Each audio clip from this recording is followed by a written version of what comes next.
everybody, welcome to episode 37 of the Popcast Movie Club, where we get to chat about one of the best films of the 21st century. My opinion, not anybody else's. But I don't. It's a really hard point to argue with. yeah, it's somewhat buried because in terms of awards recognition, it got barely any, which sucks. Um, but it makes you wonder, one, what P.D. James was thinking, and two, what Quaron was thinking, because hell, a lot of the things that in this film have happened in the past 17 years. To some extent. Yeah, because the book was what, like 92, I think, somewhere in Yeah. there, 92 or 93. Anyway, I should explain. We're talking about Children of Men. Alfonso Cuarón's I want to say hidden gem, considering practically everything else that he did is pretty high profile to some extent. Um, but this is our argument to make you watch it. Lo and behold, apparently it's getting a repeat on British television at 9 o'clock UK time tomorrow on Tuesday. I am sandwiched by Children of Men. It was on last night before the wrestling started, and it's on tomorrow night, and we'll finish right before the Q&A begins. I can't get away with it. So yes, Ashley here, hosting, and also the selector this time round. And joining me as usual is AJ, Yes. where we're gonna gush about this film over and over for at least an hour. And uh, and I reiterate, when I chose was Go the last one I chose, Mm-hmm. that it was serendipitous because this was my second choice, so this Yeah, was happening regardless. I vaguely remember you bringing it up as a possible contender, probably within the early teens. That sounds right. You mentioned it, and it was one that I was wanting to bring up anyway as well, considering I think I've bought 4 copies of the DVD because it apparently is just in the 50p bins at the cheap places, so I can't get away from it. I'm not trying to buy every single copy that's in existence, but it helps.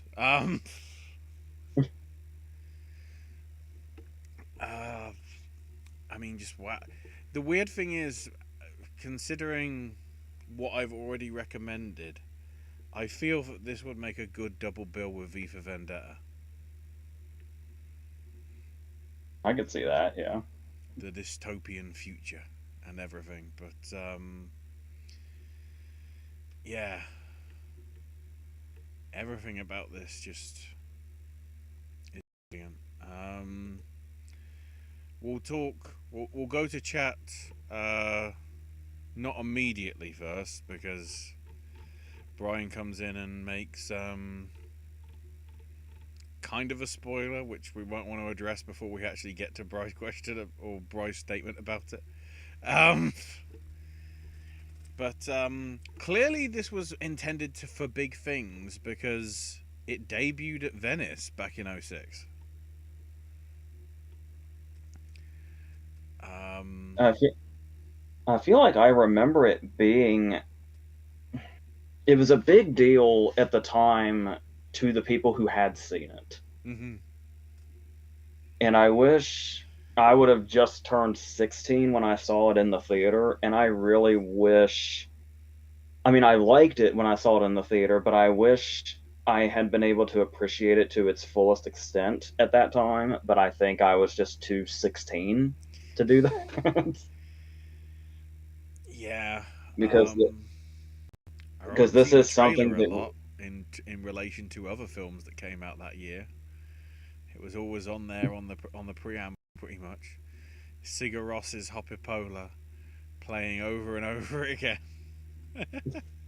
I didn't object. It's a nice bit of music. I completely forgot that it doesn't actually feature in the film. They just stuck it in the trailer.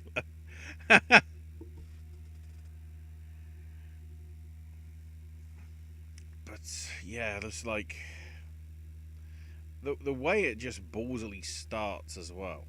Yeah, we get Rob Curling, TV game show host from Turnabout from back in the day on the BBC, all of a sudden being this actual sort of announcer, giving us the idea that everything's gone wrong in the world, and then the other person comes on the news announcing that the youngest person in the world, Diego Ricardo, has been killed because he didn't want to sign an autograph. So the person killed him, and then that person got beaten up by a whole gang of people. And then, of course, the adamant thing then is, oh, well, the newest person is like a few days older than them. Um, and then we What's get really to what brilliant is as well as it's just focused sole rather than on the news report itself like you would see with other things. It's just everybody watching the TV in the coffee shop with various expressions.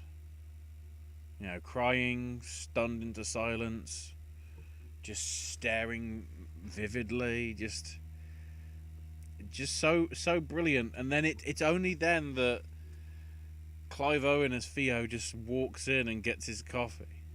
Our main protagonist just walks in amongst all this.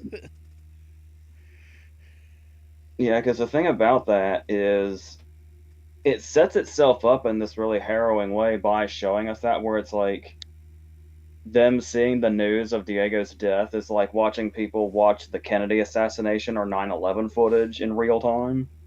Mm-hmm. And then, yeah, like you were talking about, and it's like we're in this very enclosed space. And then you talk about when Clive Owen comes in and he just seems very nonchalant to it. And then when he goes outside, we're revealed of what the rest of this world looks like. And that's like that's kind of this continuous thing throughout the opening scenes is how I guess he's just kind of used to this at this point, and we're kind of watching him just walk through resigned. Again, Vo But kind of predicted the future by having the digital panels on the side of the buses, because that wasn't a yeah, thing. That wasn't a thing in 2000 and 2005 and 6 when it was done. And we cut out to Fleet Street. Something I didn't know until I saw a YouTube short on it. You see St. Paul's Cathedral in the background alongside the Shard. They didn't start building the Shard until 3 years after the film came out. But they realised it would be there by 2027. So they took like the model representation in sort of all the the model that was there in terms of to get the money and whatever and the funding, and they just photoshopped that into the back. So it's that kind of attention to detail that really gives you the idea of just how meticulous everything in this movie is. yeah, Like it looks like a lot of chaos, but like almost every single detail matters. yeah, and the bit that I noticed, because we pan over and he's sorting out his coffee on the phone relay box, and the coffee shop just blows up from out of nowhere. And then the really good touch, because I had to go back and forth just to double check, there is a couple that sort of like walk there, and one gets completely blasted by the blast of the explosion, and it's the woman that you see that's just carrying a severed arm of what I guess is her boyfriend or her partner, and then hard cut to Children of Men. I'd never noticed the couple before. I always assumed she was carrying her own arm, but yeah, they show it so quickly. It gives you just enough time to register the image, and then we cut to Yeah, the title. I had to double check because it was significant of like this woman, because it was holding it by the hand as if they were holding hands, sort of thing. So that's why Oh I had God. to go back 2 or 3 times just to like go into slow mo mode, enhance, and we established from there that you know this is 2 minutes in, it's already gone. It's already gone to shit. Um,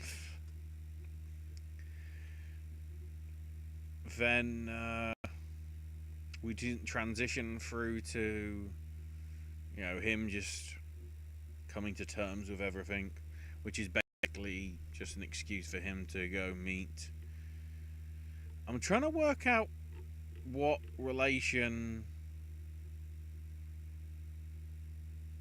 Jasper and oh, I'm trying to remember. Do they mention Jasper's like wife name? They do say her name, but I cannot remember what it is off the top of my head. Yeah, I can't think. Because I wonder because it's never established. Like, there's a passing mention to Theo's mum, but nothing else. So I just wondered whether the woman that was with Jasper was actually um,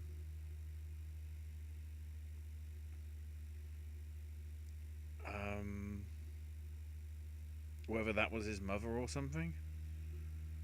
I'm not sure. Well, the thing about it is, it's established in the book who's who, Right. but the script also changed so much of the book. It's kind of hard to tell what's still carrying over. Yeah. Uh, and then we transition to him getting kidnapped by the fishes, which turns out to be led by his estranged wife, and we get the little tidbits of them having had a child together. Um, we don't find out till Um, later on about what happened with the kid.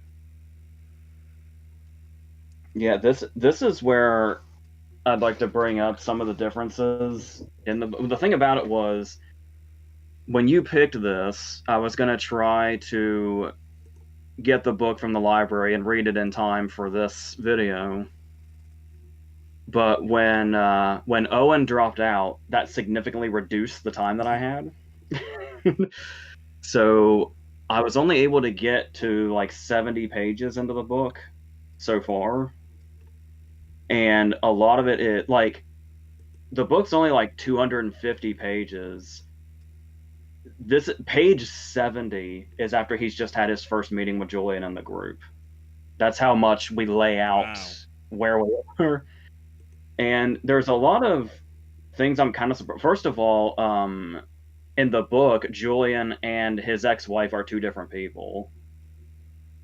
And in the movie, they talk about their son having gotten like a flu during a flu epidemic, which I think it works in the confines of the movie because the movie is a downer enough that I'm because their child died in a different way in the book, and I feel like it was appropriate the way Quarren changed it to something like a flu epidemic because in the book, while the kid was still a baby, Theo accidentally backed over it in the driveway, and that's something that's like haunting him throughout it.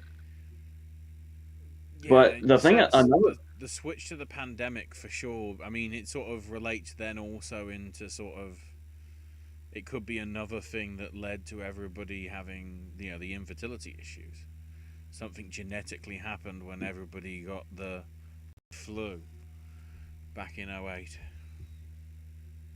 yeah, because that's another significant change that I actually love that Quarren made, which was the book explains the infertility, where it actually has to do with sperm rather than the women's side. But the fact that Quarren just made it ambiguous, I think works a lot better because I don't want to say it's irrelevant to have those details, but The irony is the one thing that isn't brought up is male infertility, even in the film. You know, it's brought up about the women, about the climate, about disease, but not male sperm.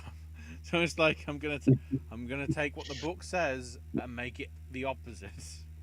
Anything but sperm. I think it helps the hopelessness too, where it's like when you it feels like there's a bit of control left if you know the cause.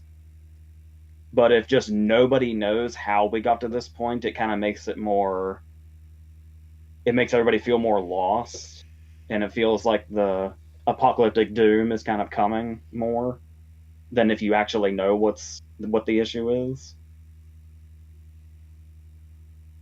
But there's one detail I'm surprised the movie never touched on, but I mean, the book kind of touches on this from what I've read so far, but the way they kind of the movie shows how the movie shows indirectly how pets seem to have replaced children because there's so many, like everybody has so many pets.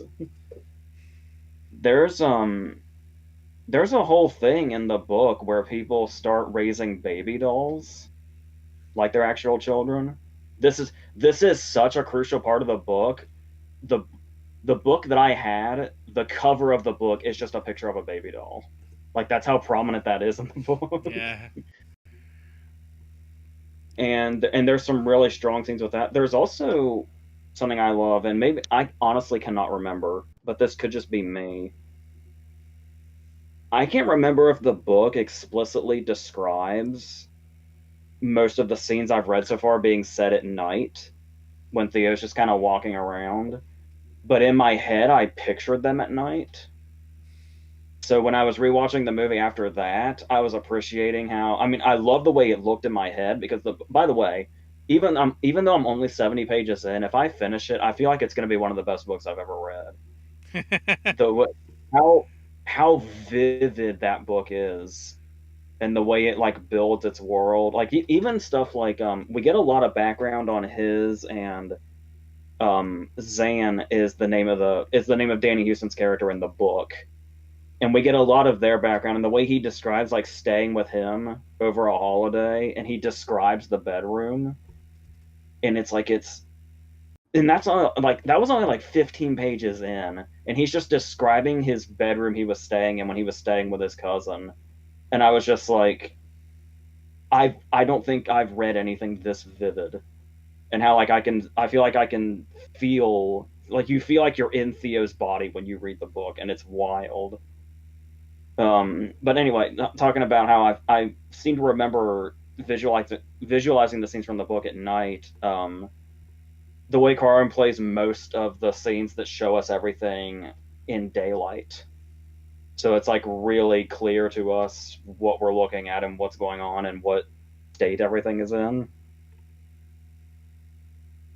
Because the night kind of adds to the gloom and doom nature of it, but to see everything so gloom and doom, but while it's in the daylight, just adds another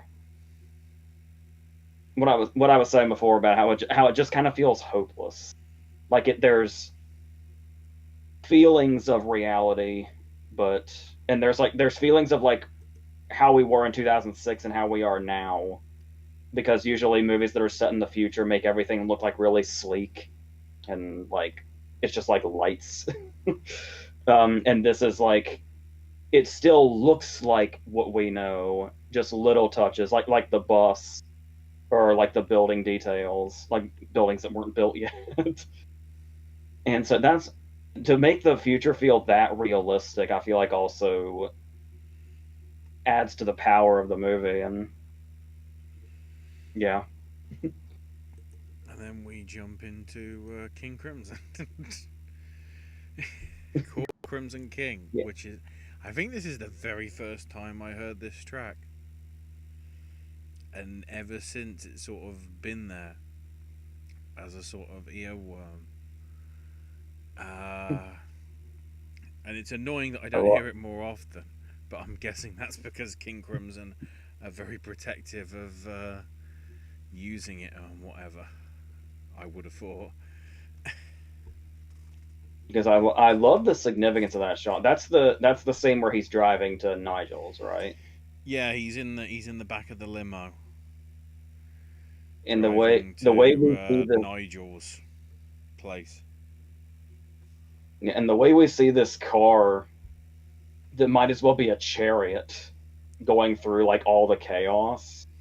and I love the repenters, the religious zealot saying, this has all been brought on us by God, sort of thing.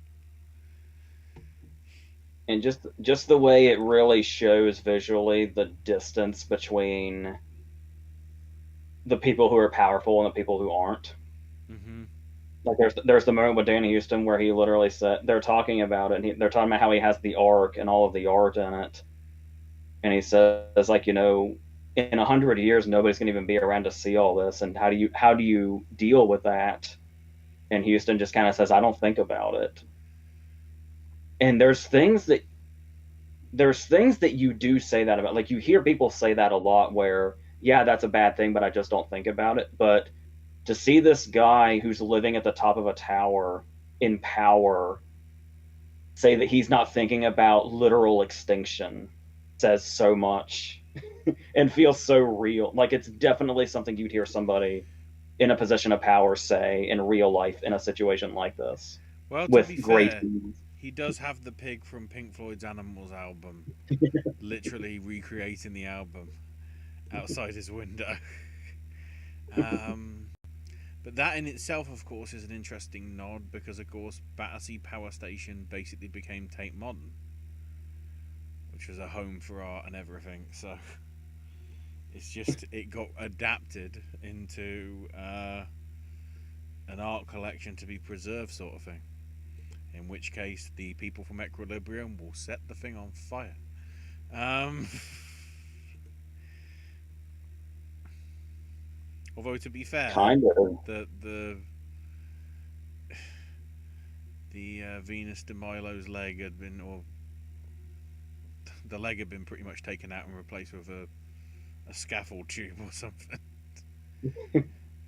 And then, of course, Theo's just, oh yeah, she had one in. My mum had one in the toilet.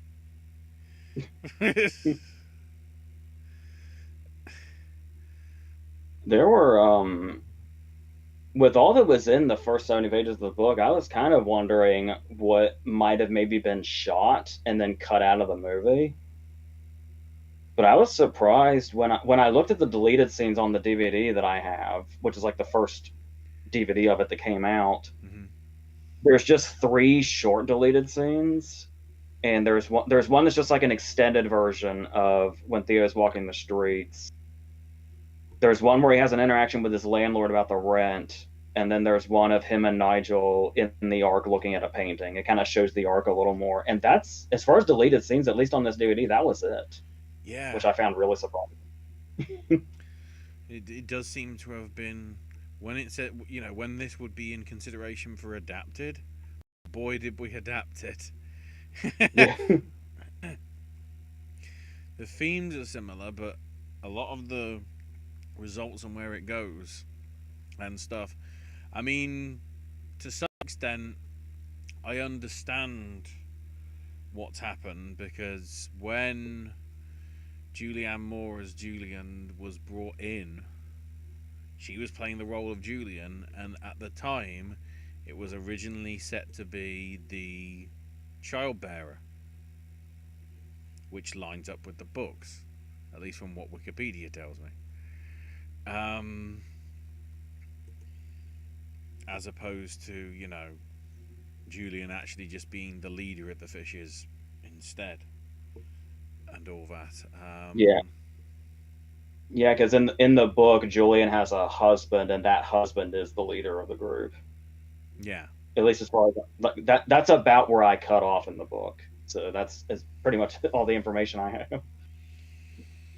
and so the papers, which are joint papers, so Theo has to go along with it and everything.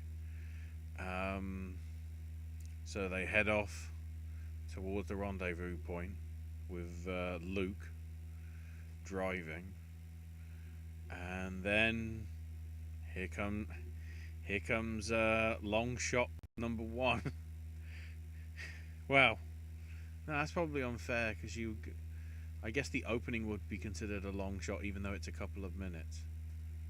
But certainly with the set piece, you can see it's all done practically in one take to some extent.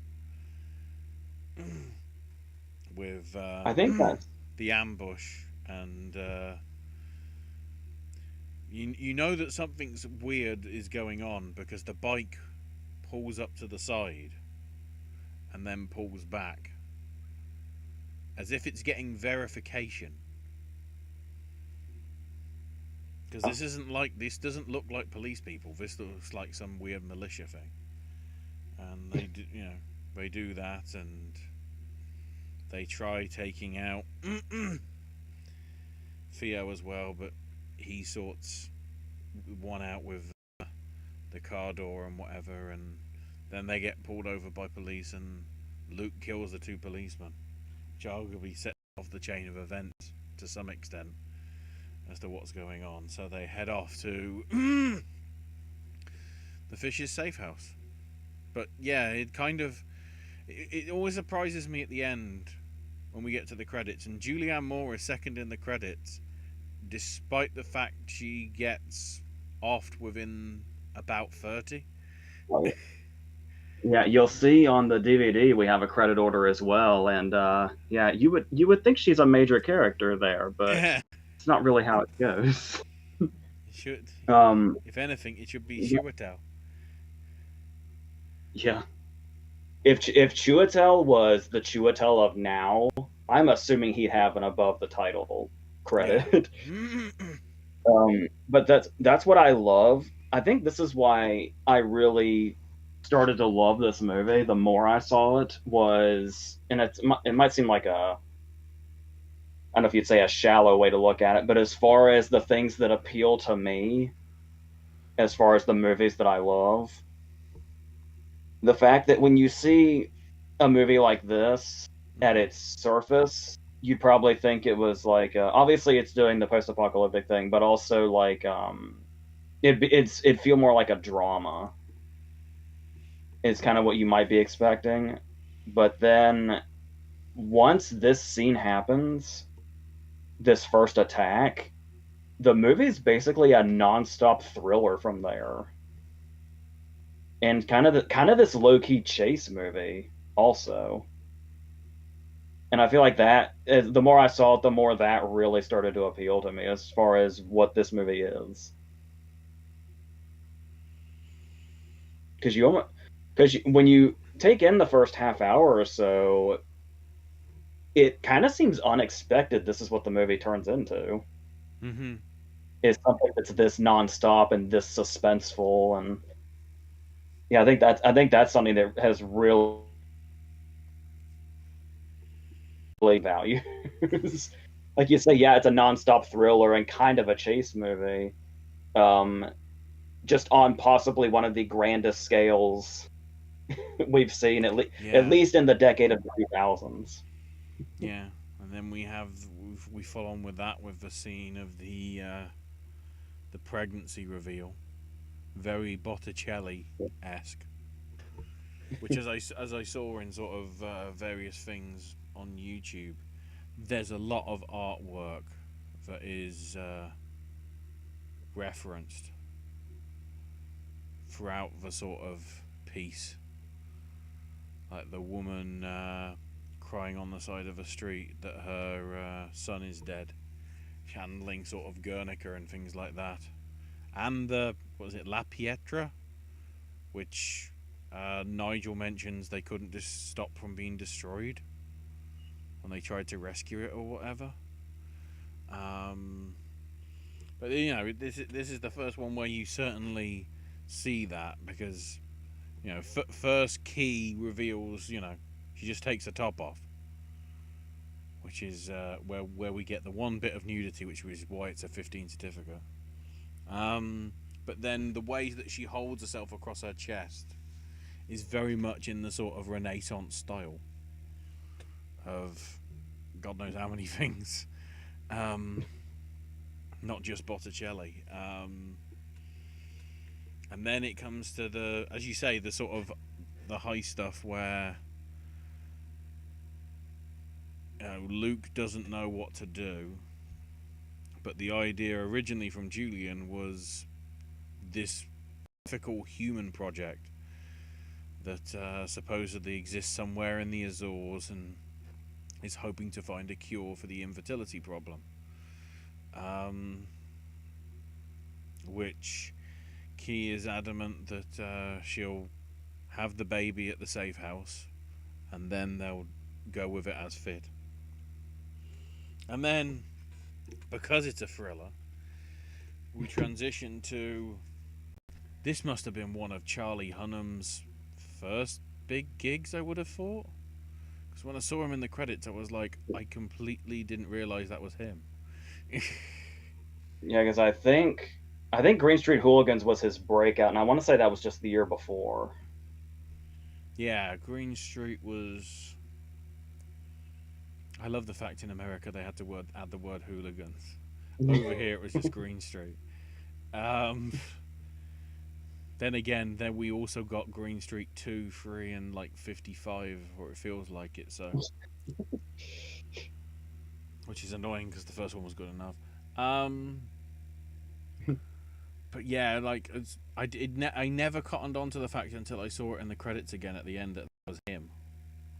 Um, but Yeah, he I remember, comes it in was. angry because apparently it was his brother that was, I guess, riding the bike. I think. Yeah, when I watched the scene, I tried to see who took the harder hit. It's like, but by the way, I mean, props to Patrick for hiding those dreadlocks. That couldn't have been easy. um, but we then get the And reveal that actually this was all an inside job, and it was Luke making his power play to become leader because he thinks he can use it as bargaining and whatever, and a political tool. is it just me, or when Theo walks by the window and they're basically we hear them christening Luke the new leader, but we only see it through like the blurry window. There's something that feels so sinister about that. I don't know, like it's almost culty in a Yeah. way. Well, of course, if he knew that was going to happen and he would be the number, the right hand man to Julian, he sort of foresee it as getting his way into power. Very House of Cards esque, um, except this time it wasn't a reporter. uh, but yeah, and this then leads to the the most dramatic chase involving a car that won't work. First It's of like all, it how does the smart thing of taking the keys out of the ignition of the other cars and takes out the lead as well to stop the other one from going. So then they head off, but of course the engine won't start, and so it just becomes this chase down this country lane hill of them trying to get the car started and everybody else running or coming in another or doing the. I think the same thing happened with the Land Rover. They just put the handbrake off and like, right, we'll pursue it that way. yeah, it's insane how they were able to do that, because when you think about the scene, it seems ridiculous because everybody's on foot, everybody's really close together while this pursuit is happening. Yet every single time I watch this scene, it's never any less intense. I always feel like I'm sweating bullets during that Mm-hmm. scene. And the fact that they can't shoot anywhere near key is the only thing keeping this movie from ending immediately. Yeah, pretty much.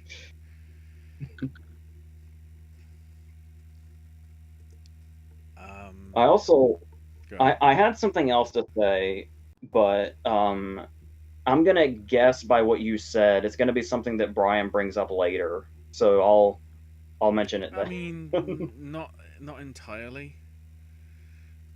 It's just that Bry mentions.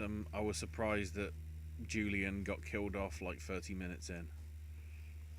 Yeah, what I was gonna say was how much that, because the thing about it is, well, that's one of the really long takes. I love the fact that the escape scene, the really slow escape scene, is there's a few cuts in it, but I love how it feels like when, like, I always, until I rewatch, I always remember that scene as one take from Theo sneaking them out to the full escape itself. Like, there's cuts in there, Mm-hmm.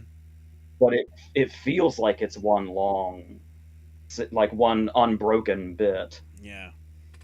But as far as like what they fit into the actual long takes, starting with that one where they're the first attack scene, not only do I think I read somewhere, the ping pong ball is CGI, isn't it? Yes. I think you can kind of tell. They But weren't that everything clever. else, yeah, but everything else is pretty legit. Mm-hmm. Um, and the thing that strikes me the most about this is not just the shock factor of Julian getting shot through the windshield, but the fact that she doesn't die right away, but we watch her die in real time and she doesn't get the whole last words thing. Or like even she doesn't even get a word out. We just watch her die, Mm-hmm. which is insane. Like it would be insane as is, let alone that it's in the middle of the long take. Yeah, it's not like she gets sort of, as you say, final last words, or that she's dead immediately. It's like those Yeah. 45 seconds where she's losing so much from her neck from being shot in the artery, the femoral artery, that she just dies basically of blood loss, really, rather than anything. Um, And I think I have to give a special shout out to Pam Ferris in that scene because it's her reaction, because she's kind of the one that, because Theo's like behind her and Luke's trying to drive. So Miriam's the one that actually sees the moment of Julian's death and knows that it just happened, and the way she reacts off of that kind of tells us the finality of it. mm-hmm. And it's, yeah. Saying to Theo, put the pressure on properly, which, with the background of the nursing, makes sense of her character and all that. And like Charlie Hunnam, it was a weirdly long amount of time before I realized that was Pam Ferris. Oh, I knew People are immediately. real. I People knew are really immediately. well. I was like, that weird hairdo ain't gonna distract me. I recognize you, Pam Ferris. And it's like I don't know, because I like grew up on Matilda, and I had definitely seen her around, but I don't know. Somehow it never registered for a long time. But Yeah. I was the same with Charlie Hunnam as you also, where it was like I had seen the movie a few times before I realized it was Charlie Hunnam, and it was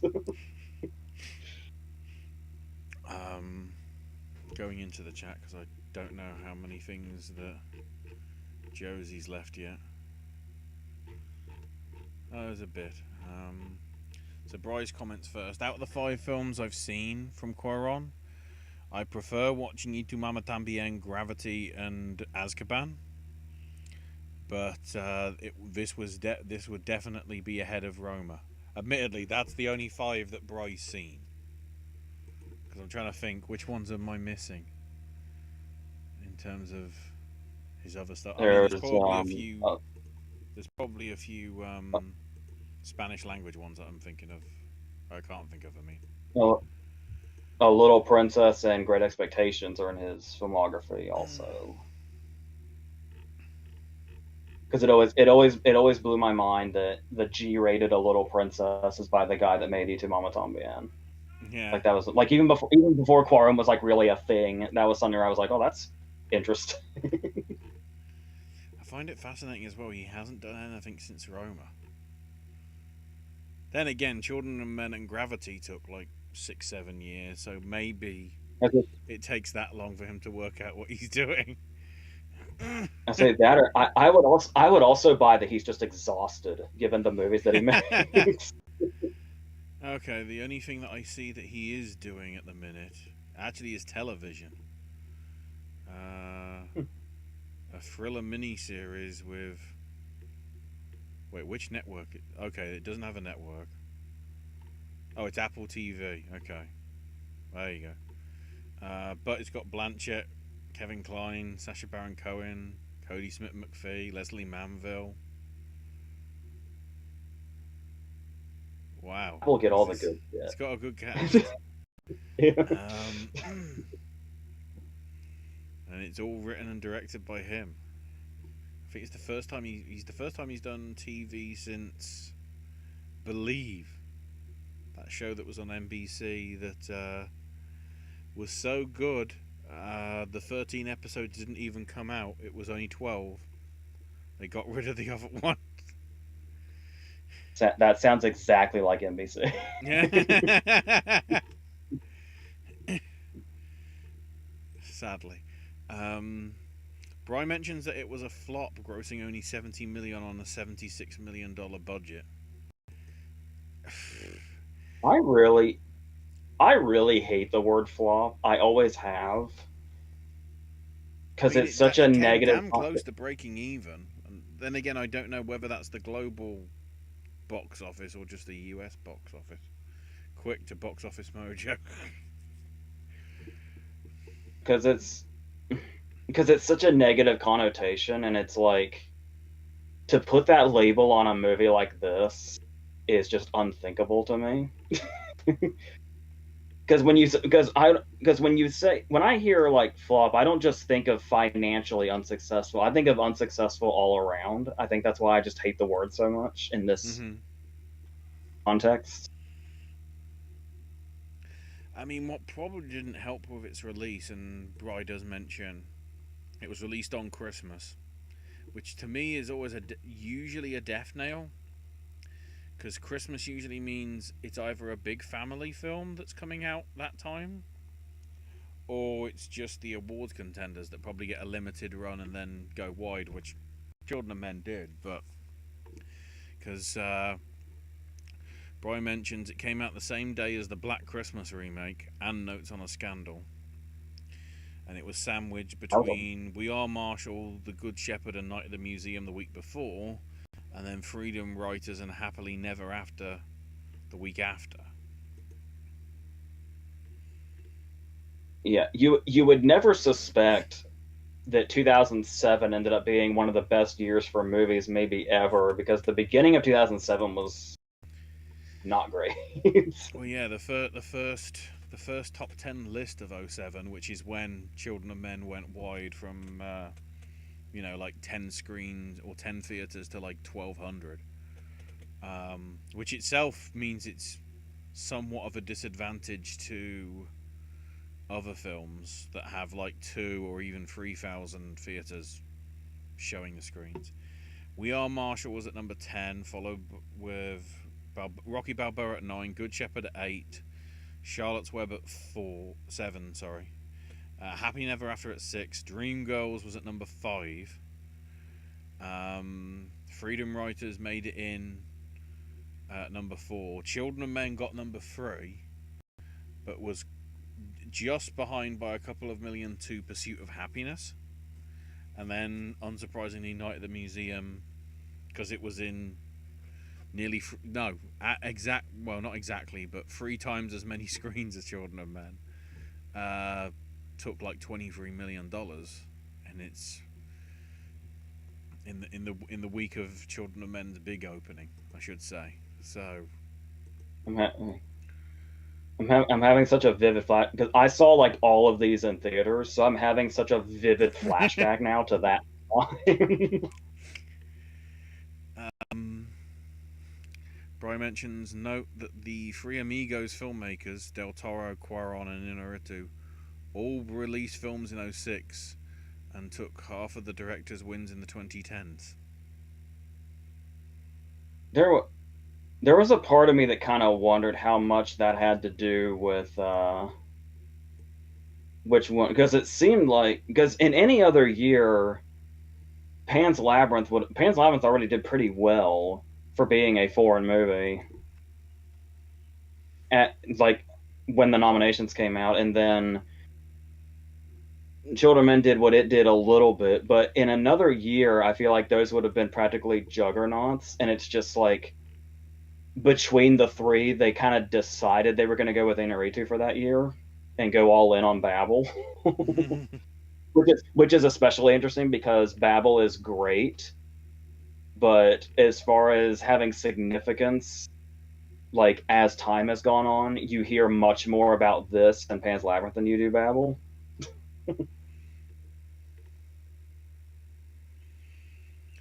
um, Trying to see.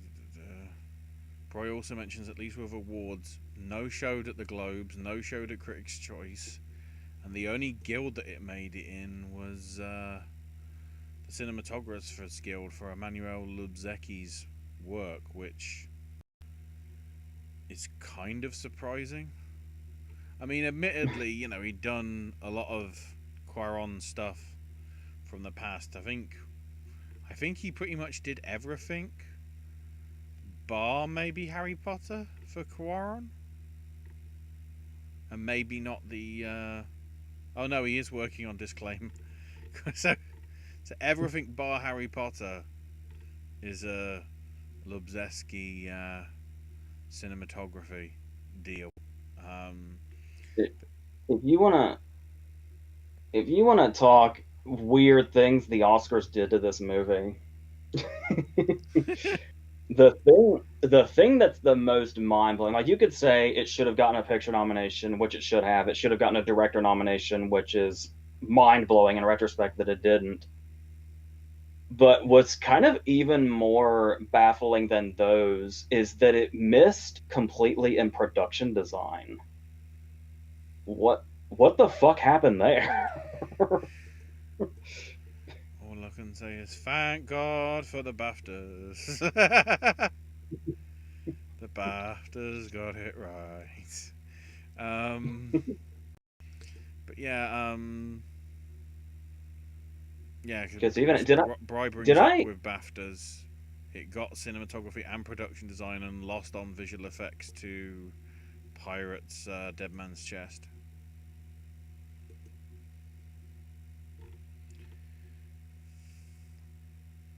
That's because pretty didn't I impressive in terms of production design. The list for BAFTA: Children of Men beat Casino Royale, Marie Antoinette, Pan's Labyrinth, and Pirates of the Caribbean. Because production design, huh? and then the thing that especially like obviously we're thinking about the massive sets and just how they made everything look like the same world but a different world. And it feels like there's nothing feels like it was made for a movie. It just looks like we're in a real place. But there's also stuff like the way articles are used and newspapers are used. Like did I read somewhere, probably IMDb, that when Julian's interrogating him that first time and the whole room is covered in newspapers, all of those were made by the production team to look like to be articles from that world. It makes And sense because then if you tried to put something like real up, you know, from 2027, kind of impossible. and the way they use those like in place of exposition. Like we have the news stuff at the beginning, but then like we get a lot of stuff we get a lot of the background when we're just panning over Jasper's house and we just see the newspaper clippings on the wall. Like that did most of the exposition for the whole movie.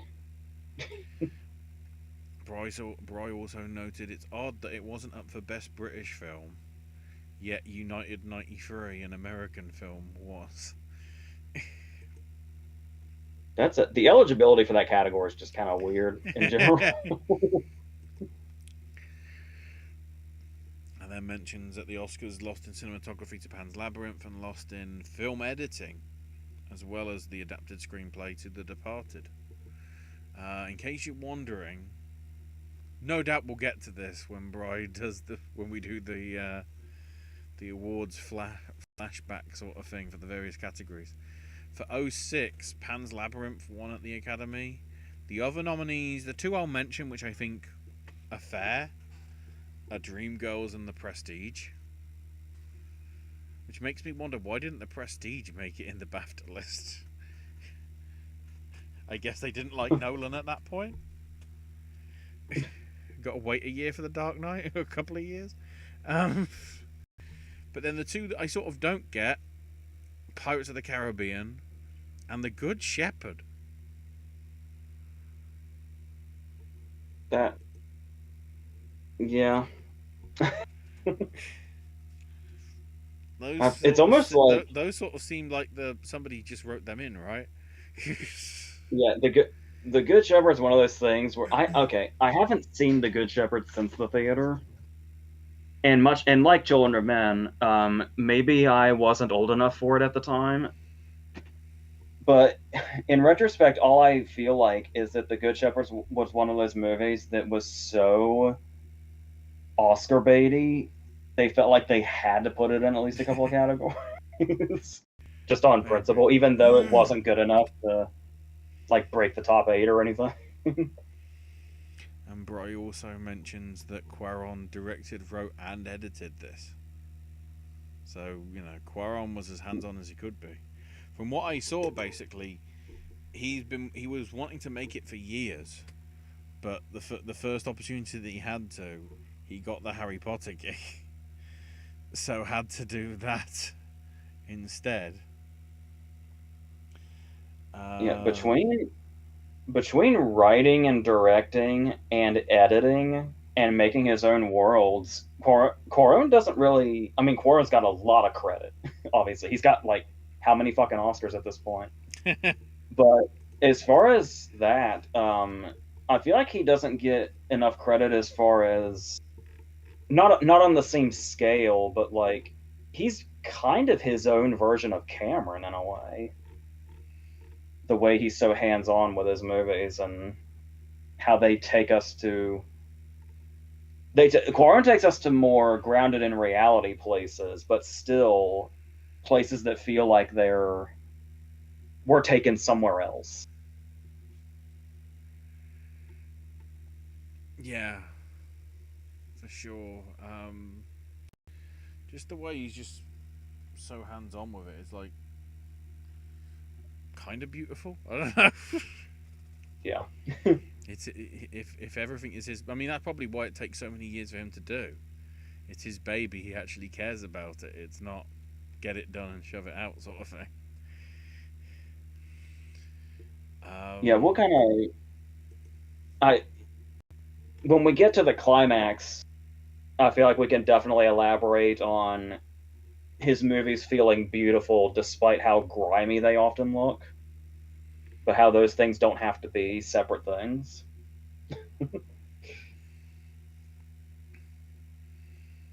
so we'll transition back into actually talking about the film and everything as well now. So yeah, they head off to Jasper's, where we get a little bit of, as I mentioned, the previous detail about Dylan there, Julian and Theo's kid dying because of the flu and whatever. But then we also get the little the bit of the suicide, the assisted suicide stuff, which we do get some like weird commercial where this guy is just thinking about things then drinks this glass of water that's got the name on, and then gets up and walks off into the sunset because that symbolizes assisted suicide. Okay. Then again, Yeah. considering propaganda, that sort of fits. There's a lot of I love how in the background all the propaganda is, but it's like it's constant, but it's like always in the background. Mm-hmm. But yeah, while we're on the topic of the Jasper scenes, not that this is a surprise or anything, but for the little screen time that he has, how amazing is Michael Caine in this? I don't know what he's trying to. He feels like. I mean, he said himself in interviews that he was basically trying to do 70s or 80s Lennon in that sort of But that respect. You know, being just chill and which, considering how much drugs he would have done, you know, being a dealer for Sid and whatever and various other people. Strawberry cough. Um, and it's also kind of a funny callback where he plays that music when Theo goes there the first time because it's explicitly stated in the book. He says that he hates music like that. So I don't. So that's another one where he just kind of made it. He took the book and kind of made it the opposite. the great thing is when the alarm goes off about the break in, like later, I'm thinking, is that him just playing the weird, you know, new age music rather than the alarm? Because it sounds exactly the same. It sounds like, oh, he's put on track 2 of Yoko Ono's new track. I just hear screaming. But it's like if you want when you do I talked about how great the movie is with exposition and doing it just through the newspaper articles, but yeah, and obviously Nolan learned this as well. But if you absolutely have to do spoken exposition, Michael Caine's the person you want to do it. And we get scenes like when he's telling the story of Dylan, and the way I love the way he words it about how like by chance he came into the world and then by chance he was gone.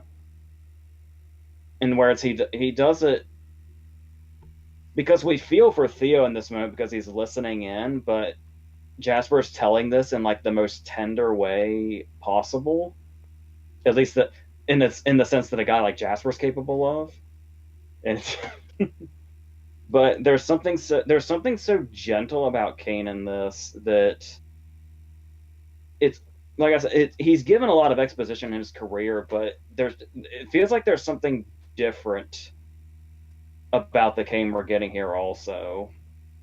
I mean, whether it be because he's a stoner and because he's got the long hair and all that, but I mean, just yeah, so I just much. Like, you know, most of the time he's serious, but then sort of like gentle humor as well in things. But then the audacity to do as many times as he does, especially when he uses it at the end, where, you know, maybe it's not the best. The whole pull my finger thing. Seeing bloody Michael Caine going to, I'm about to rip a hard one, son, and you're gonna smell it. okay. I have to attack a movie. I absolutely hate this, but I have to attack a movie in order to prop one up, which I hate it when people do that, but I just hate this other movie that much. Um, the thing that everybody loved about Swiss Army Man, the movie where Daniel Radcliffe plays the farting corpse, Mm-hmm. they built up that the Daniels publicized that movie as saying the first time there's a fart in the movie, it'll make you laugh. The last time it'll make you cry. And Swiss Army Man was just bullshit through and through to me. But if you want to talk about something like that, where the first time Jasper does it, it's an immature joke. The second time Jasper does it, it's kind of devastating. And the third time, eliminating. Um,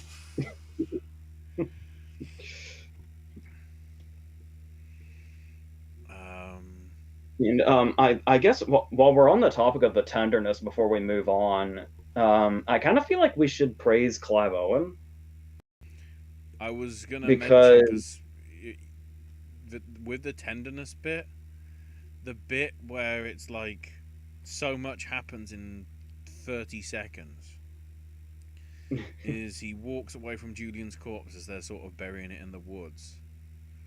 He goes for his whiskey bottle and then just crumples into a heap by the tree, devastated that everything that he's cared for now in his life is pretty much gone. You know, the one and tie not that he had to his dead son is, done and dusted. And then somehow has to sort of lurch back up into place, look slightly normal, and head back to the car as they head off to everything. and not only is that perfectly performed, it's so earned because of what we were talking about, where the entire first half hour he's so resigned emotionally to all of the inhumanity around him and all the carnage around him. And so to finally see this moment that breaks him feels like even though it's still kind of in the first segment of the movie, I guess you could call it, it feels like such an earned moment when he finally reaches that point. Like it's almost like it's something that was a long time coming. Him just finally breaking down. Like we feel like it's like the first time he's done that maybe since Dylan died. He's Yeah, been kind of possibly. emotionless since. And then the way his character also has, because with Clive Owen, he could have just done the stoic thing and the stone face thing and left it at that. But there's this almost sort of lightness in his resignation where he'll just make like these side comments, whether it be like his banter with Julian or like when he first gets into the car and he says, is there gonna be a sing along? No, that I'm taking a nap. Just moments like that kind of add a levity of sorts that I feel like you kind of wouldn't expect from Clive Owen because he's done the stone face thing so well. But also, it's going back to the book also, and it's I mean it could be because I've seen the movie so many times by this point, but the fact that almost none of the scenes I read in the book are in the movie, but I still could picture Clive Owen as Theo so vividly in the scenes that I did read in the book. Like even the flashback scenes when he's at his cousin's house. It's like I could so vividly see Clive Owen. It's on top of how great his performance is, he's just so perfectly cast. Not to mention apparently he had like a lot of writing contributions also. Which went uncredited. So I'd love to All know the what other all people that did the sort of adaptation and then the rewrites, and because from there, I'd always heard that his contributions were really significant. So I've always been really curious which ones specifically his additions are. I'd love to know that.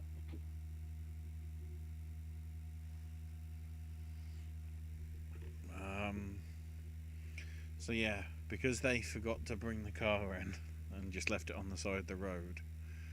Um, they work out, the fishes work out where Theo and Key have gone, and they sort of, head off. Jasper obviously uses the assisted suicide stuff with his catatonic wife, and then pull my finger gets him killed. Uh, and then we transition to them looking for Sid from the Bexhill immigrant detention center place. Um, And did Is he? it? I say, is this where we get to praise Peter Mullen? Because I'm Yeah, I was ready. gonna say. It's like so, like Sid is like old school The Rock from WWF wrestling. Sid is always in third person. It's always Sid this, Sid that.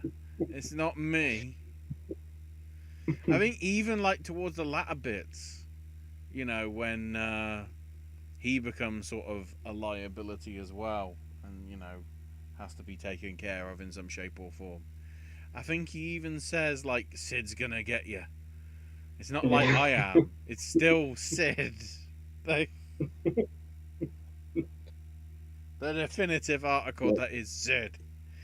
And the fact that he does play it, he plays it so well where Sid is all fun and games until he very much isn't. And he Well, plays both sides of that I mean, it really starts off effectively. beautifully like that as well, with the whole, because of course, the code words for the between Jasper and him is "you're a fascist pig." Yeah, as soon as he lets it be known that he's Sid, it's like, yeah, this is definitely a guy that Jasper knows. Yeah, And the way that also sets in a comfort that gets betrayed later is actually really well done. yeah, Especially when he's doing the put on your sad refugee face thing. yeah, It's like it almost seems like it was a clue that he was finding humor in a situation that dark. It seemed like it was a clue that maybe this guy isn't as trustworthy as he seems. yeah. Um, which is when the contractions begin to start. Uh, which continues when they get onto the bus that goes into the camp. And when it looks as if, worst comes to the worst, Miriam basically does all her religious stuff. It's brilliant. It's like Christian stuff, and they don't like it. Despite the fact that, like, 15 minutes later, as we get to the culmination with sort of the big sort of like civil war, if you will, there's a heck of a lot of Alu Akbar chanting from the migrants in the thing. There's nothing really sort of Christian about it. But you see her being taken off, and they put a bag on her head, and it's like, well, they're going to put them in the detention center. And the bus rolls along, and you see more people now kneeling on the ground. And then another bit where they're naked on the side of a bus. And then the other bit where there's just dead corpses covered in things being carried onto stretchers. And it's like, well, this isn't going well for her. This is we're not going to see her again. Um, And that's another thing about the tension ramping up is not only do we get these really suspenseful scenes, but the way they're constantly raising the stakes. Where I mean, not only does he start going into labor at the worst time, but the way this group is basically getting picked off one by one. And then when Miriam's pulled off the bus, and when we see the bag over her head, and it's just ambiguous to us. I mean, it feels clear what's inevitable, but the fact that that's the last time we see her is this really dark feeling. But also the fact that not only was Miriam going to be extremely helpful because she was a midwife, she was the perfect person to have in this moment, and then she was taken out. But mm-hmm. just like going back to that hopelessness, where now it's just like the two of them, and it's like the stakes could not possibly be higher by the time we get to the climax. And it's the way they ramp that up the whole time by the group like the group getting picked off one by one on Yeah. top of everything else is so incredibly well done. Like I said, it's set up as a bunch of different things, but at its core, it's a perfect thriller. Like it hits all the Yeah. perfect thriller beats. And then the way sort of transitions to, Marishka, the Romany woman that's providing the sort of room where the birth happens. Another long take scene. Um,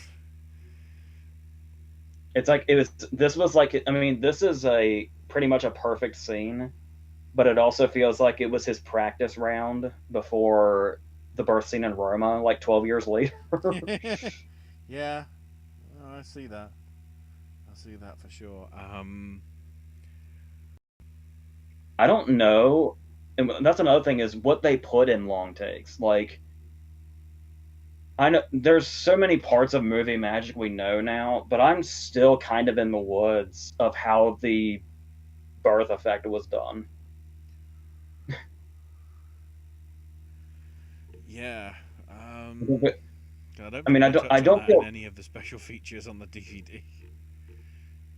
I don't feel too bad about Quaron mystifying me after the shot where she goes into the water in Roma. Oh, there we There go. was that director. It was the Directors Guild conversation, I think, where Spike Lee like gushed to Quaron about that scene, and like Spike Lee, who has pioneered so many famous shots in movie history, was like begging Quaron to tell him how he did that shot. Um, Like that's the power of Quaron. Wikipedia saves us.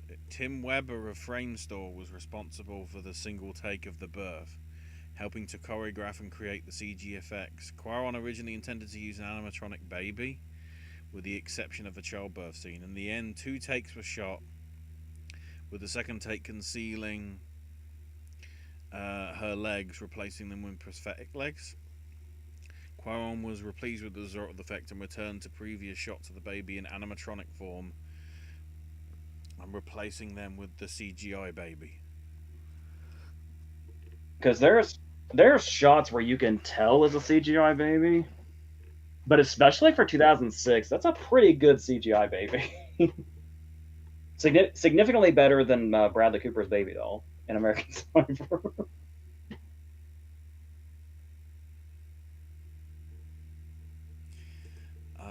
And then we which transition. Oh, go ahead.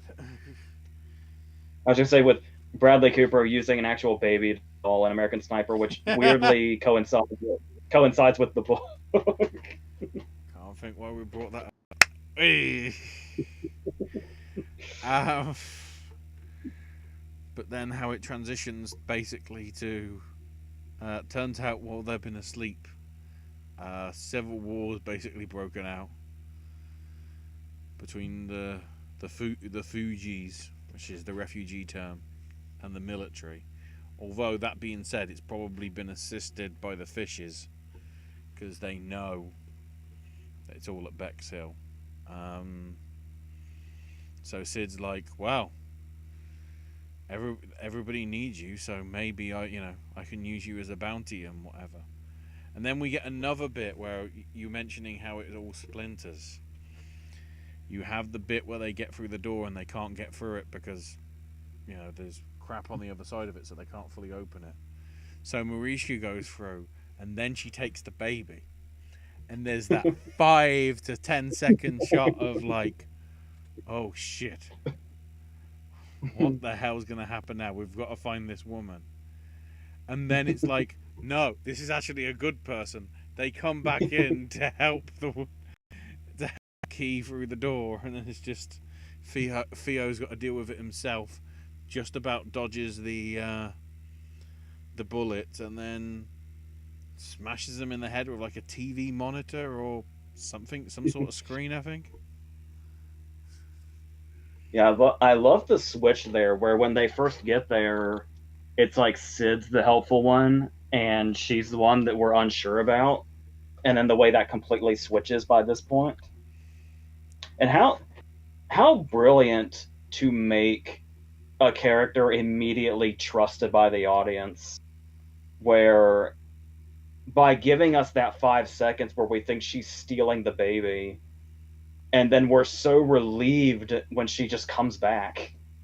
It's like it immediately Yeah. in 5 seconds the audience goes from oh no, that person stole the baby, to, oh no, we trust this person Yeah, because entirely because you know you're unsure about her because she just seems like the all the various other people that you see at the start of the Bexhill thing, where it's like you want accommodation, you want water, you know, obviously wheeling and dealing and whatever, and then it's you sort of see her true colours when Sid's Sid's talking about the stuff and all she can say is bad because that's all she knows in English.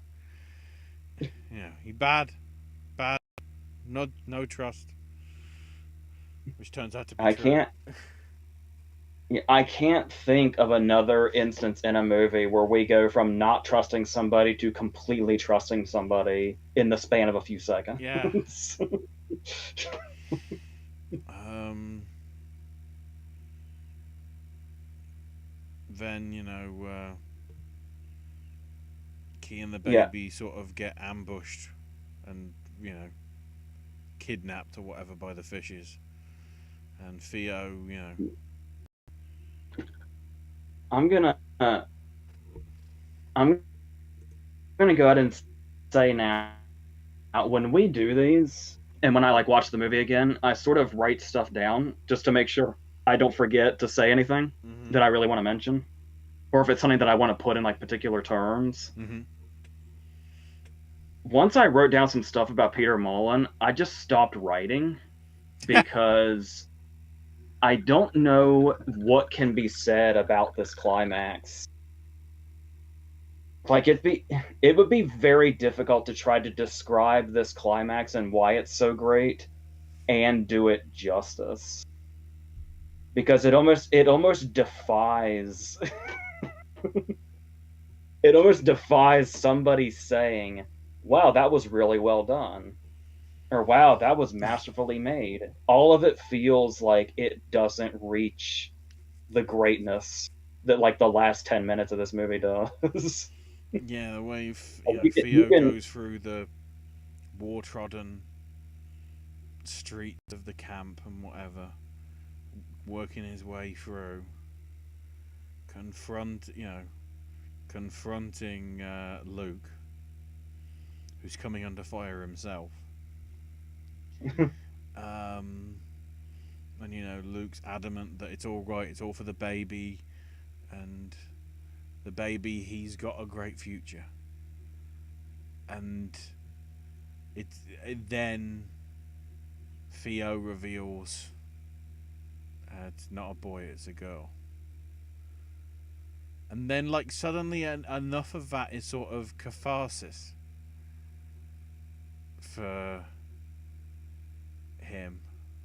It's like, probably it's the best case scenario, because then you have sort of, in essence, if the mother is fertile, then in theory that other kid would be fertile. So what he was hoping would be the political sort of pawn to sort of try and get stuff under control for his own personal gain, more than likely, but at the same time, make him look to be the hero, comes to fruition, and Theo's gonna go after and rescue her, get shot at. Luke immediately gets blasted with like a mortar. He's gone. There's Yeah, I was another gonna. one splintered off. I was kind of. I was kind of laughing to myself a little bit when you said Luke is under fire himself, because that's it's. You would think, it's like, guns going off around him. It's like it's literally Luke versus a tank. Yeah, get the pop shots in. Um,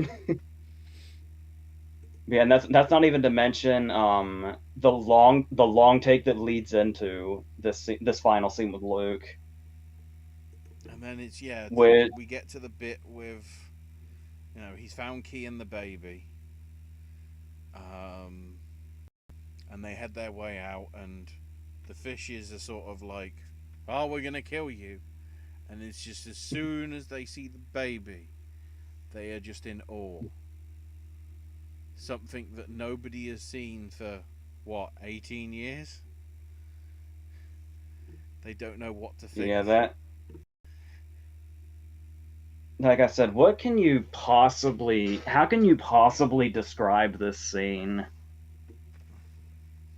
and give the, just like, you can't just say like, oh man, it's so great, or oh, it's, so well done. It's like watching the cry of a baby stop a war, even if temporarily, still. In that it, essence, it's sort of it's not the same equivalence, but it's based off the true story that is. What was it? I think it was Joyeux Noel, Merry Christmas, based on yeah, the true story of when the Allied troops and the German troops stopped Christmas Day 1914 to have a football match, and then yeah. went at it again. It just seems to be sort of that, like, this moment in time where everything stops and everybody's just willing to sort of see this kid be safe because there's practically like the fishes soldiers are going head to head and shooting at the army soldiers, and they both go cease fire until the kid's out the building, and then sort of Heath Ledger Joker style, the building just sort of, as soon as everything's passed, the building just blows up behind them and like, well, they're all gone. It's like, And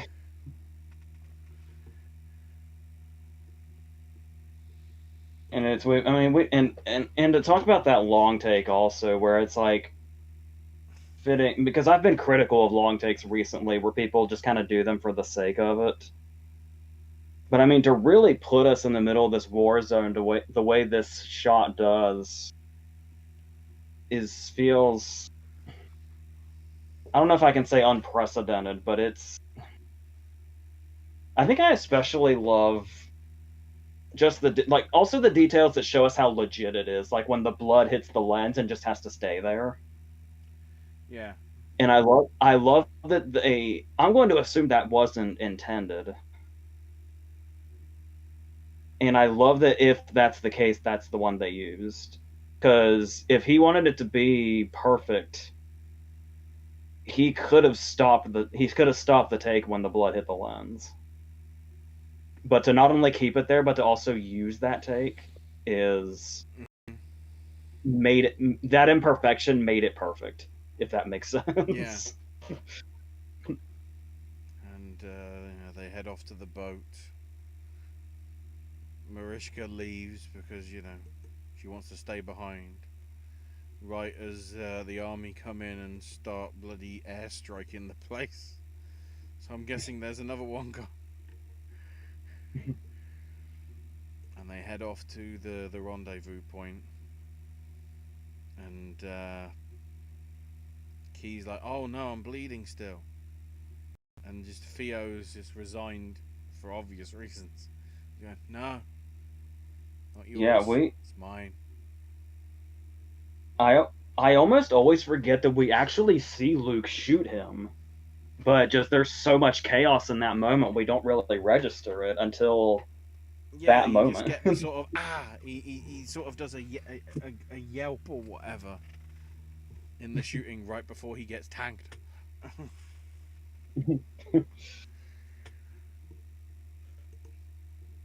And he teaches the burping of the baby, and then sort of in his last consciousness deal, uh, she reveals that the baby girl will be named Dylan after the kid that Theo and Julian had. And you see the ship come in, and we cut to black. We hear children's laughter. So we don't even know whether Theo actually survived as well. Even more ambiguity. I've always been under the impression that he is dead, Yeah, but I never I it's yeah, I've never really thought otherwise. yeah. I mean, the way it looks, it certainly looks like sort of last act sort of thing. To save to to save the fate of the world. And we then just immediately cut to credits, and I completely forgot the bloody Jarvis Cocker's track at the end. I mean, it's called "Running the World," but the whole line of the chorus. This is why I left it until this far in to swear, because it's a quote of the lyrics. Cunts are still running the world.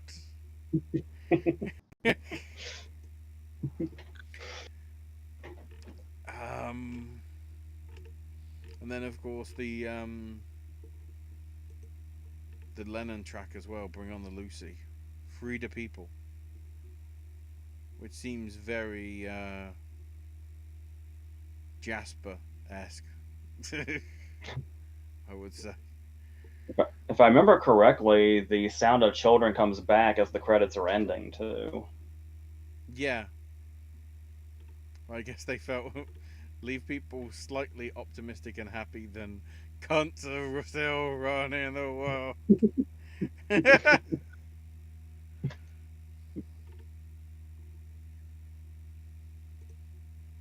um, but yeah, just like, and that's 110 minutes.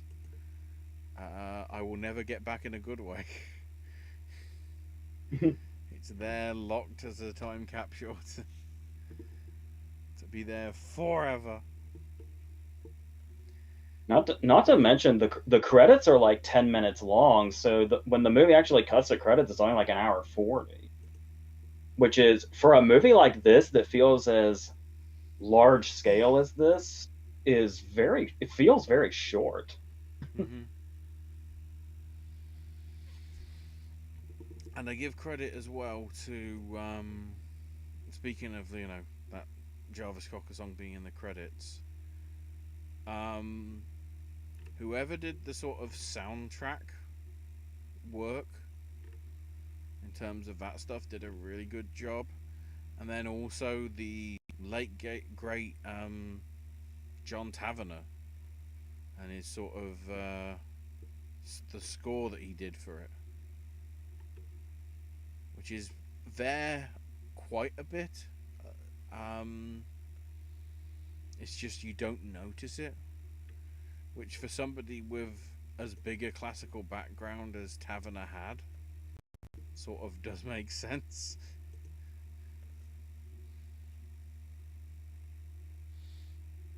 I would say, a lot of his stuff never was really sort of film soundtrack stuff. I mean, there was, bits here and there of his other sort of classical stuff, but I think, from what I can tell, Children of Men was his only, like, movie soundtrack that he ever did. I think.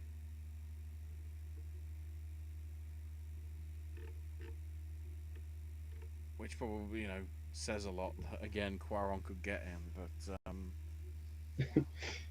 just beautiful. Um, into Josephine's comments now with a brief showing from Sammy, which is not about Movie Club, but I'll mention it. What the film depicts scarily does not feel too far off from the truth of what we're becoming as a society. Sort of reference that at the start. In the movie, the infertility crisis is the result of all women being infertile. In the original novel, it's the men being infertile. Josie also mentions that P.D. James's books she sees a lot at the library. Although it is intriguing that a lot of the success that P.D. James had was the Adam Dalgliesh crime stuff.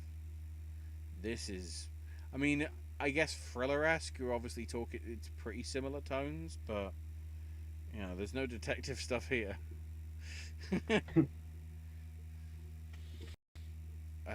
Kane plays an award-winning political cartoonist. In his house, you can see some of the cartoons in the background, which were drawn by Steve Bell, award-winning cartoonist for The Guardian. Miss Trunchbull from Matilda is in this movie. This is probably the trajectory of the world that she would have wanted to see. No more children. How did that Harsh, but how did kind that of true. never How did that never cross my mind? Yeah, she got a wish. Quaron said in one interview he wanted to shoot the movie like Battle of Algiers rather than Blade Runner, almost like a documentary about something as if it happened in 2027. Yeah, I can definitely see that. Almost every shot contains an animal, usually a dog. I think we also get either contains an animal or references an animal, like with the sleeping pill stuff, because it has to be because it's soluble, being basically dipped in bread so the rats die peacefully.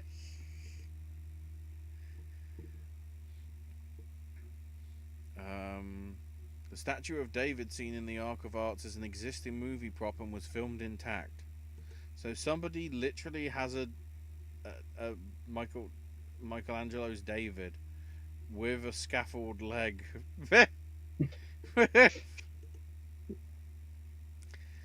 Sammy's random comment. I really like Dragon Slayer, AJ. Thank you for making that video. Nice. Uh, to continue on the David stuff, however, during production, an Italian article was written about the loss of Italian cultural heritage, showing the statue with a missing leg. The idea stuck, and part of the statue's leg was therefore digitally removed in post production. Damn it! I wanted it to really be real. Somebody made a not. Somebody made a one to go in the film, which has just got scaffold on. Josie mentions how the animals with the pig above the Battersea Power Station. Um, the album was released in '77, which would have been the 50th anniversary if it was 2027. I keep thinking, I was like thinking, wait, are we talking the Court of the Crimson King? Because that was '69, and then I was like, oh no, we're talking about pigs and sheep. Sheep, one of the best bits I've heard in a blooming song, where it does the Lord's my shepherd parody, and it's like, we'll make them into lamb cutlets. For lo, we have great power and great hunger. When cometh the day, we lowly ones through quiet reflection and great dedication master the art of karate. Lo, we shall rise up, and then we'll make the bugger's eyes water.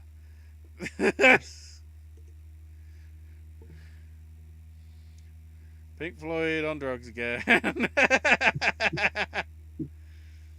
The movie never explains the reason for the infertility, which has been attributed to Quaron's dislike for expository film. Quote, there's a kind of cinema I detest, which is cinema that's all about exposition and explanation.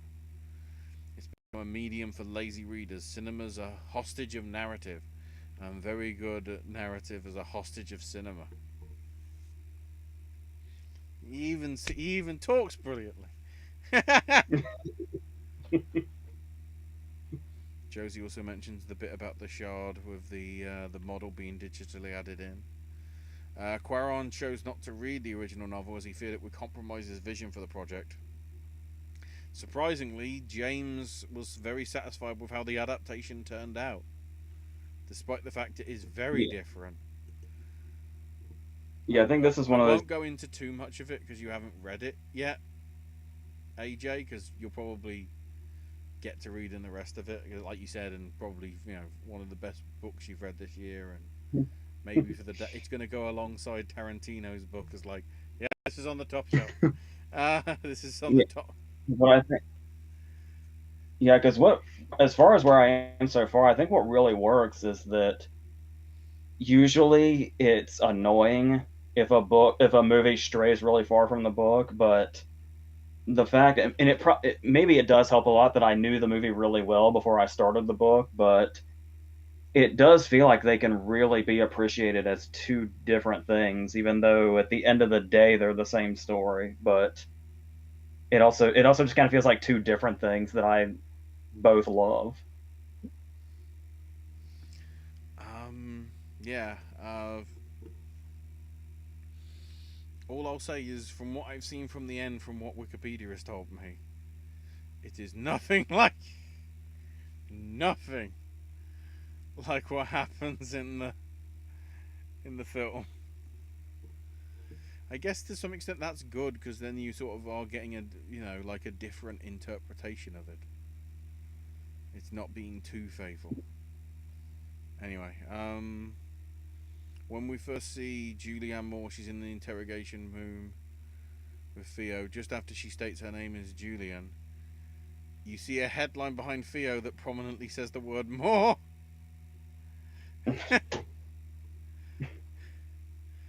When Theo arrives at work in the second scene, the words Ministry of Energy are placed above the doors, which is obviously a nod to Orwell's 1984.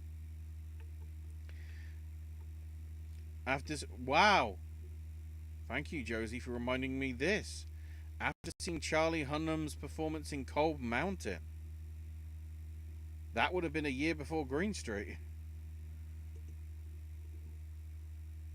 And apparently it was Cold Mountain that got Charlie the role as Patrick. Yeah, I feel like that's a sign I need to watch Cold Mountain again because I remember how stacked that movie is, but I don't remember him in it. Yeah. Jasper drives a Citroen CX with some plastic add-ons in the front and back. The last one being produced in 1990. Other cars are the Renault Modus, the Renault Aventine, the Renault Megane, and the Fiat Multipla. There's also wreckage of a Peugeot 206. Which shows you how many foreign cars are in the UK. French, French, French, Italian, French. And Citroen French. Shit. Where's the Fords? Are they banned? Like, all the ones that would have been done by foreigners, aka immigrants, aka Fugees. Like, brilliant. All the newer cars in the movies were deliberately made to look aged and battered despite being relatively recent models. Which again fits. Oh, strawberry cough is a real strain of marijuana. I'm not surprised. This is the second of two films in the same year in which Clive Owen and Chiwetel Ejiofor appeared. Which I also ironically rewatched like Thursday or Friday night. Being, of course, The other would Inside be Man. Inside Man, wouldn't it? Yeah. Clive Owen was also in the Pink Panther this year. I completely forgot about that film for reasons. Yeah. The cameo where he got about 30 seconds to play Bond for the one time that he did. Because the International was 07 or 08. I think. Here it was like March 2009. So it might have possibly been late 2008 in other places.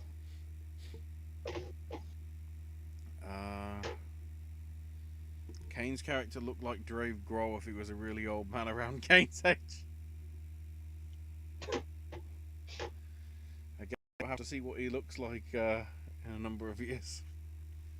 It'd be hilarious if somebody edited together the trailer that made it look like a road trip comedy with Michael Caine as the hippie relative.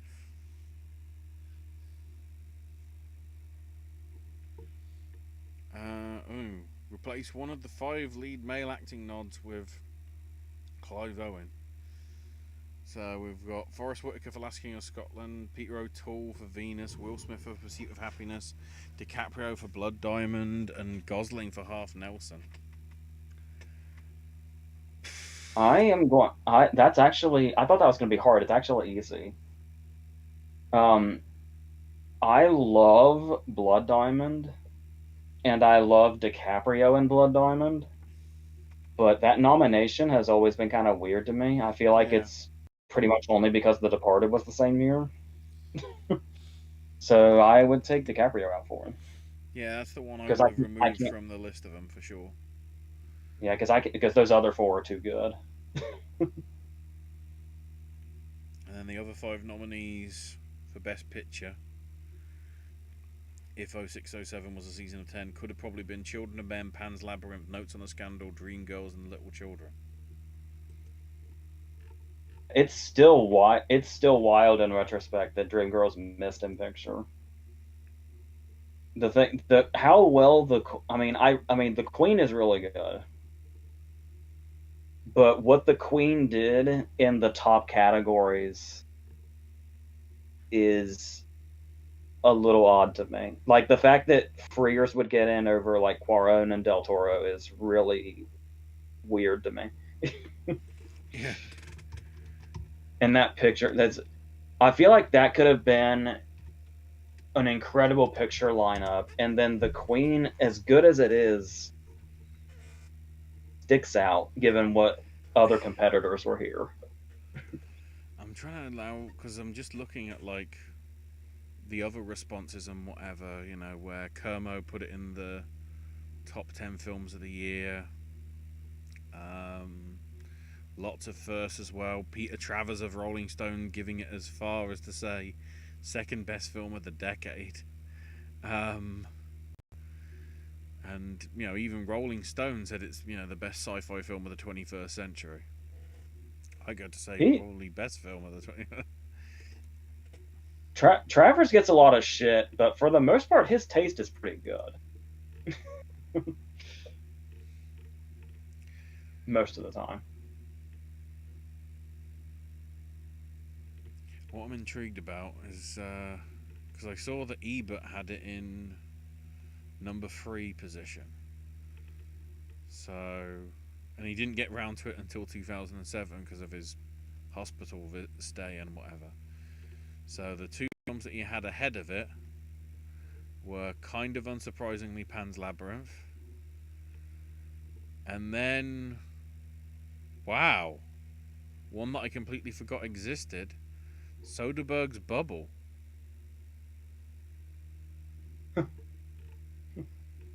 Uh, and then just it was so Ebert put it ahead of Departed, The Lives of Others, United 93, Flags of Our Fathers, and Letters from Iwo Jima together, which makes sense.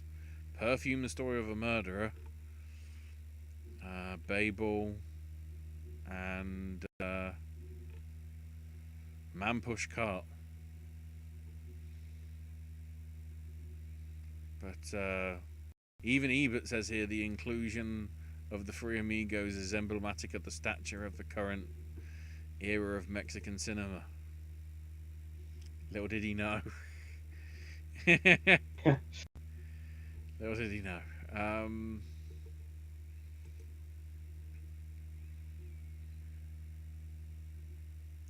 Yeah, because damn, he would have just missed Gravity because he died in what, April 2013, Roughly, yeah. and then Gravity was that September. That fucking sucks.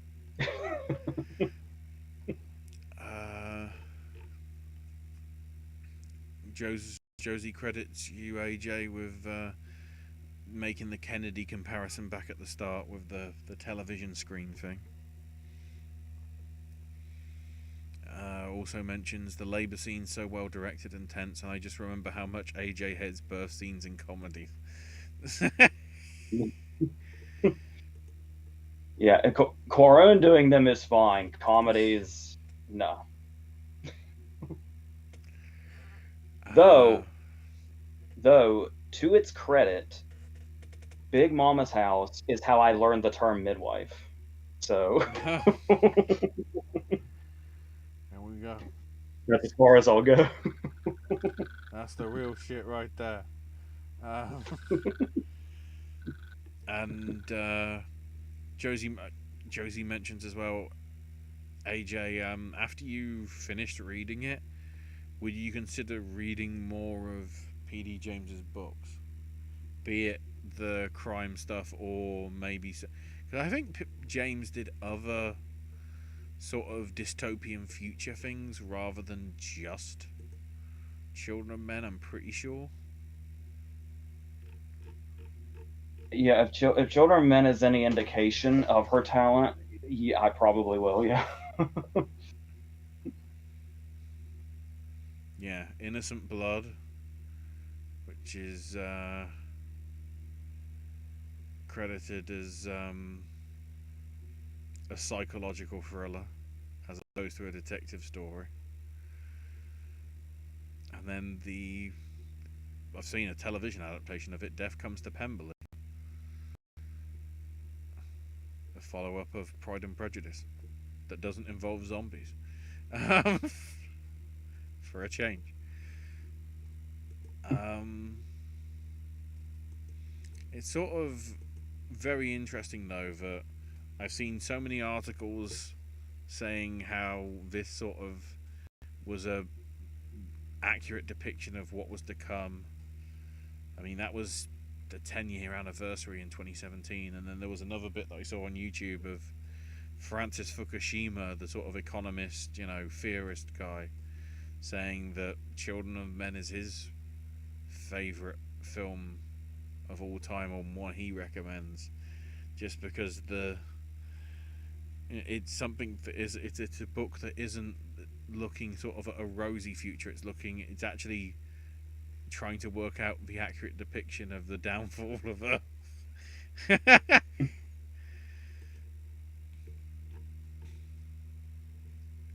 But yeah, I would talk more, but only now have I realised we've been talking for about an hour and 3/4. That's how good the film is. We love it. Um, AJ, I'll let you do your final thoughts. Even though the establishing thought is we love it. Yeah, I think it says everything when I was talking about how it just sort of defies the whole thing of describing like it. You would think it's one of my favorite movies of all time when it's not even my favorite movie of 2006 when I say this, but still it's like it just saying, "Oh, the movie's so great, it's so well done." It just feels like it's not enough. Like you just can't even try. You can't even try to describe how good it is. You just have to see it. You have to see a baby's cry stop a war before you realize how powerful it is. And you have to see these long takes to see how they're actually done and they're not just done for the sake of it. And how it's I would say this movie's peak Quaron, but given the fact this is the guy that made Gravity and Roma, that says so much. And the fact that this was like kind of the obviously E2 Mama Tommy M was great and A Little Princess and all the movies before that, but it's like he reached a certain point here to where you could see what his ambition would become as he goes on, and now to become a is it three Oscars that he actually has? Because the foreign Oscar for Rome obviously doesn't belong to him, but I think he has because he got director for Gravity and Roma and cinematography for Roma. Those are the ones he has, right? Because he shot I'm Roma trying to also, check I believe. his list of awards and nominations. Let's look at the list. I think Technically, it's those four three that he Oscars he actually has. owns. He has four Oscars. Well, Both was director, one's for Gravity and Roma. He also got the Oscar for editing for Gravity, that's right. along with Yeah, cinematography for Roma. yeah, But yeah, countless BAFTAs, which includes technically Pan's Labyrinth, that he would have won for that one. Um, not much else. It's like, Gravity and Roma. The only thing is the BAFTA Children's Awards, which I think they still happen. It's just they're never normally brought up. Oh no, okay, they're usually in November. That's why I didn't notice it. That's another one I'm probably going to have to add because I just noticed the Children's Award has Best Feature Film that Wolf Walkers won back in 2022. Although that being said, that probably means it's 12 years out of date and whatever, so maybe not exactly right.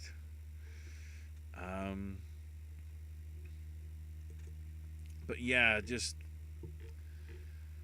it's the thing that I feel more people need to see, because a lot of his early work probably gets, well, not ignored, but sort of passed over. Um, Especially You Two Mama Tambien, that's really good as well. Um, So he's gotten so good he's overshadowed himself. yeah, you forget. I completely forgot he did Little Princess and Great Expectations. It's like I don't want to remember them. I don't know if that's a reason. um, but like as the fact that like everybody credits Azkaban as the best Harry Potter. I'm not saying it's Alfonso's fault, but it is. Um, and I'm always intrigued to see what he's doing next. And unsurprisingly, it's taken him. He signed the deal to do this Apple disclaimer series back in 2019. So even with the pandemic, it does feel like 4 to 5 years is about right. Whether we get it out by the end of the year, who knows? I don't think they've even confirmed a date for it. Um, but yeah, go watch it. It's such a brilliant piece of work. So much going on in such little time. It feels like a 3 hour film that somehow is done in sort of an hour and 40, hour and 50 ish.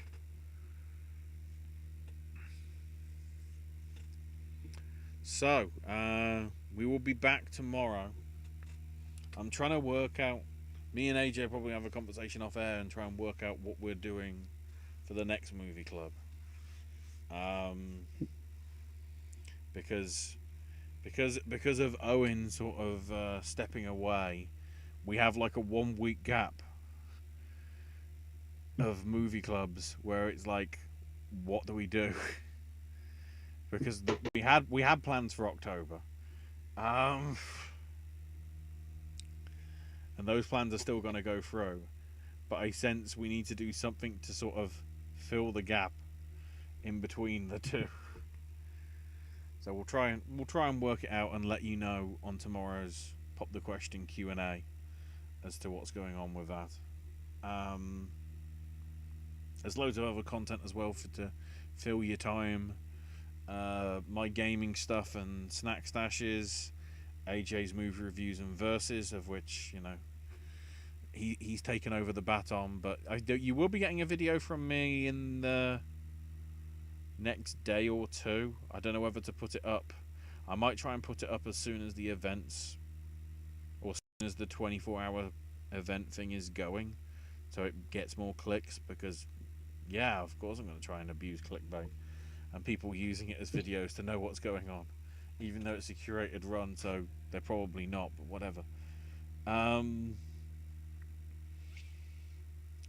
then Owen's Voice of Liberty, Snack Stashes, all that sort of stuff on the end of the channel. So like, comment, subscribe, ring the bell, and everything.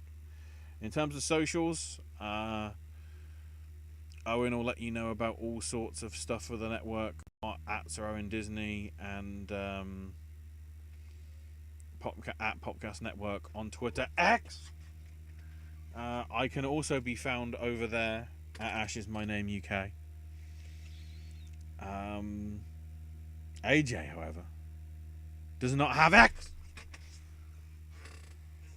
Cannot be found there, because just like Keith Richards, cannot be killed by the X or conventional weapons. So, yeah, 6 p.m. tomorrow for Pop the Question Q&A stuff. Thank you to Josie, to Bry, and a brief appearance from Sammy. That's your lot for this one. Until next time, everybody. There's a lizard outside a church.